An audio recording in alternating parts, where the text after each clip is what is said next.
In this video I am going to show you how to mix up some plaster. Make sure that you're not wearing your best clothes or you've got an overall to cover your clothes because you might get a wee bit messy. When you're working with plaster, you want to book this bench here and you want to make sure that none of the plaster is getting anywhere near the clay, because if plaster gets into the clay body it will explode the ceramic piece and kill. Okay, so you want to keep those two away from each other.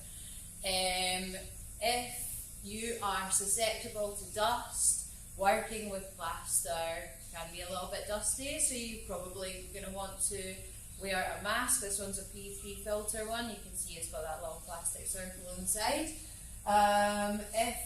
When you're working with plaster, it can really dry out the skin, so if you've got sensitive skin, you're going to want to wear some plastic gloves if you're mixing up smaller amounts. If you're mixing up larger amounts, maybe get yourself some kitchen marigolds.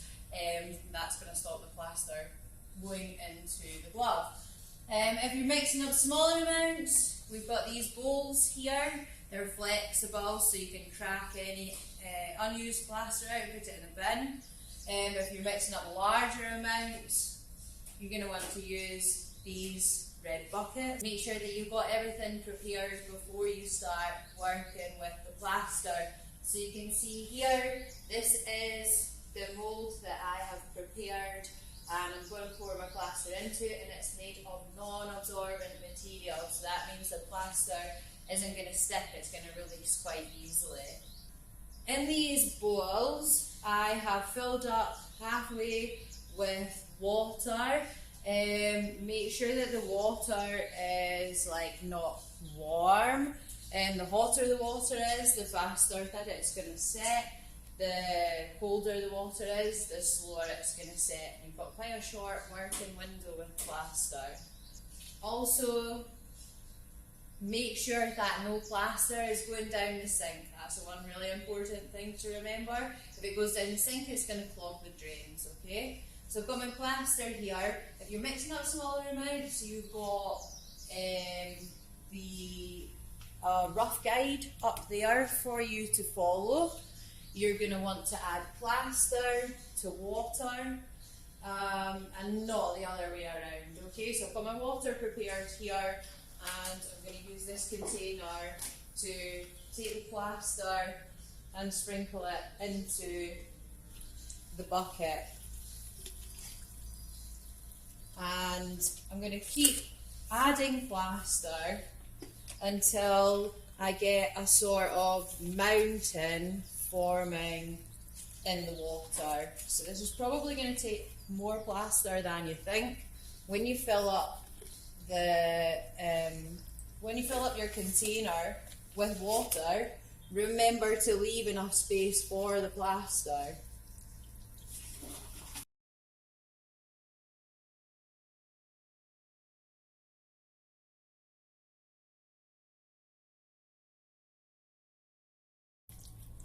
Okay, so if you're just doing this by eye,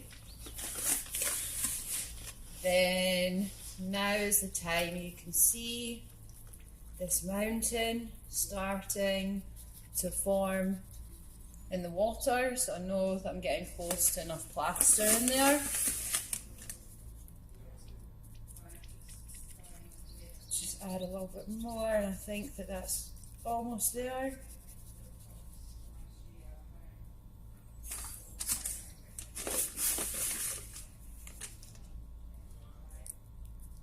Okay, so I think that's enough plaster in there.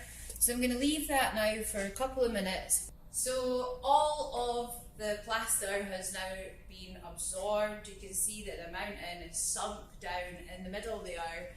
I've left it for a couple of minutes, and now I'm going to start to mix it. Okay, so you can leave plaster in the water, nothing much is going to happen. But it's that chemical reaction that happens when you start to mix it. So I'm just going to mix it with my hand. Remember, if you have sensitive skin, you are going to want to wear some sort of protective glove, like a kitchen cleaning glove or something like that. Now, with this larger amount, I'm getting right down at the bottom. I've got my hands spread out like that in the bottom of the bucket, and I'm trying to get that mix totally consistent and wait for that plaster, that chemical reaction to start happening a little bit. And it will start to thicken after you've mixed it for a while. So just getting my hand right down at the bottom, crushing any lumps, making sure that I've got a smooth mix, and waiting and feeling for that thickening to begin to start happening. And then I know that I've got to move quite quickly and get it poured into my mould as soon as I feel that. Pay attention when you're mixing plaster. Don't sort of be speaking to somebody else and leave your hand in the plaster, because we don't want any hands getting into plaster. Starting to thicken now. So I am going to now pour that into the mould. Now when I pour it into the mould, I'm going to be pouring it into, or trying to pour it into, the lowest part of the mould. Because the buckets are flexible, it means that I'll be able to make it into like a spout, okay? Just tapping that on here to get any bubbles in the plaster up to the surface, and then we're going to pour it into the lowest part of the mould.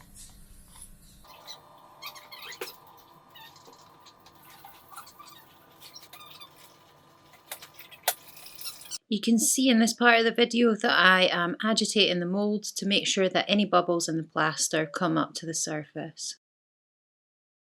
So now the plaster has set, and I am going to tidy it up. When the plaster is setting, you'll feel the heat changing in it.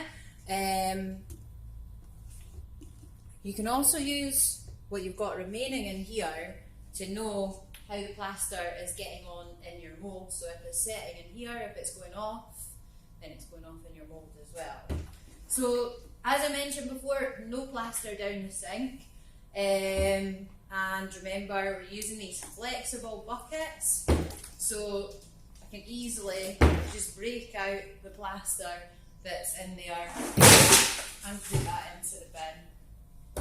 So it's much easier to tidy up once it's hardened. Any plaster that's dripped down onto the surface, you can use this scraper and scrape down that table, and any remaining bits of plaster going into the bin. Any that's gone onto the floor, you can use the hoover, so you're not dry sweeping and kicking any of that dust up into the air, and you're not going to be breathing any of it in. Once you have fully cracked out all of the plaster from the bucket that you have been using,